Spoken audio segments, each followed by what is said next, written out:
ဘာနဲ့ကြားလဲဒီနေ့ဖေနဲ့မေကဘာနဲ့ကြွေးလဲတာဒီနေ့ငါရဲ့ကြောက်ဦးကျော်လေးရဲ့မနေ့ကကြံတဲ့ချက်သားဟင်းလေးနဲ့ကြွေးလိုက်တယ်ရှူထူးလေးစကောင်းနေဟလားတာငါနဲ့ဆိုကြိုက်မှကြိုက်သူတို့တွေက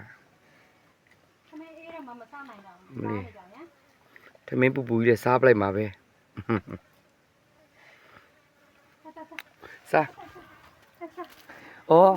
ဒီမှာကဘာတူလဲဆိုတော့ဒီမှာကဟိန်းဝင်ရန်မဟိန်းဝင်ရန်ရေစားတာစားအမလီစားကောင်းလို့အမလီစားကောင်းလို့ဟိန်းဝင်ရန်လေးကစားကောင်းလို့သားစားကောင်းလားသားဟိန်းဝင်ရန်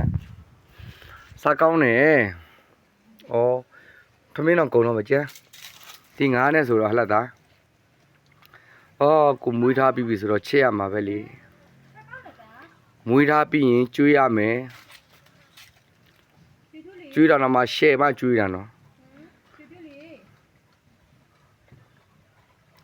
အော်ဘယ်ဘဝသူတို့လက်ကုတူကန်နေအားကောင်းလာလဲတော့မသိဘူးဒီဘဝမှာတော့ရှယ်တွေပဲစားရတယ်ကန်ကန်ကြီးကျိုးပဲလေကောင်းတာသူတို့လည်းလုပ်ခဲ့လို့ဒီဘဝမှာလည်းသူတို့ကောင်းကောင်းရတာပေါ့ကျွန်တော်လည်းသူတို့ကိုကျွေးခဲ့လို့နောင်တန်တရားမှာလည်းကျွန်တော်လည်းကောင်းကောင်းပြန်ရမှာပါအော်ဒီမှာကကြံကြားဒီမှာကကြံကြားယောဂတယ်လေးသူ့လည်းမပြည့်ရမခွာရက်ဒီရှာလေးကိုဂယူးတစ်ဆိုင်လေးနဲ့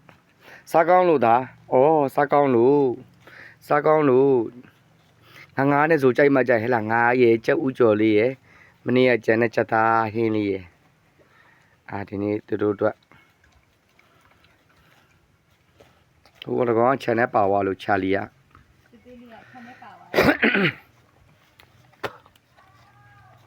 သူတို့များထမင်းစားမကောင်းရင်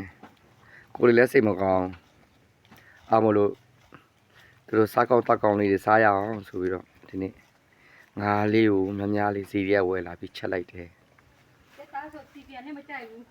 စီစိန်နဲ့ချက်သားဆိုလဲသူကစီပြန်ဆိုလဲအဲ့လောက်ကြီးမဟုတ်ဘူးချက်သားမယမ်းပြားလေးနဲ့မှမွန်ဟင်းလေးနဲ့သူတို့အရင်သဘောကျတယ်နေရွှေသူလေးကြိုက်တယ်ဟဲ့လားသားမွန်ဟင်းလေးဆိုကြိုက်မှကြိုက်ဟဲ့လားသား